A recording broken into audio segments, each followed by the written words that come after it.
তাহলে কি লিডার এই আমাদের দেশে যেগুলো কংক্রিটের সেতু আছে, বড় বড় সেতু ব্রিজ, সেগুলো কি করা ভুল সিদ্ধান্ত? মানে সেগুলো কি ভেঙে এই মুহূর্তে বাঁশের সেতু করে দেওয়া উচিত? অবশ্যই ভেঙে দেওয়া উচিত। আমরা তো জনগণের ভোগান্তি চাই না, আমরা জনগণের বাস দিতে চাই।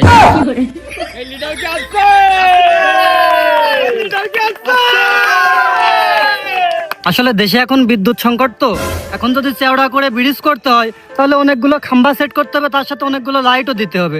সেক্ষেত্রে মনে করেন অনেক বিদ্যুৎ অপচয় হবে। এই জন্য বর্তমানে আমরা এখন আর ওইটা করছি না। ওই সব কথা ঘুরিয়ে পেঁচিয়ে না কইয়া আসল কথা কও।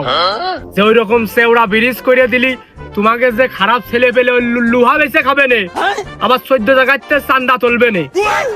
সত্যি কথা কইয়ে দাও। আসলে চাষা এই নদীতে সবসময় পানি থাকে, তো যার কারণে মনে করেন ওই ব্রিজ করলে বড় বড় চেওড়া করে প্লার করতে হবে। এখন এই চেওড়া করে প্লার করলে ওই পানি যে মনে করেন প্লারে বাড়ি খায়, খালি দেখা যাচ্ছে সামনের অঞ্চলে আপনার বন্যার সৃষ্টি হতে পারে।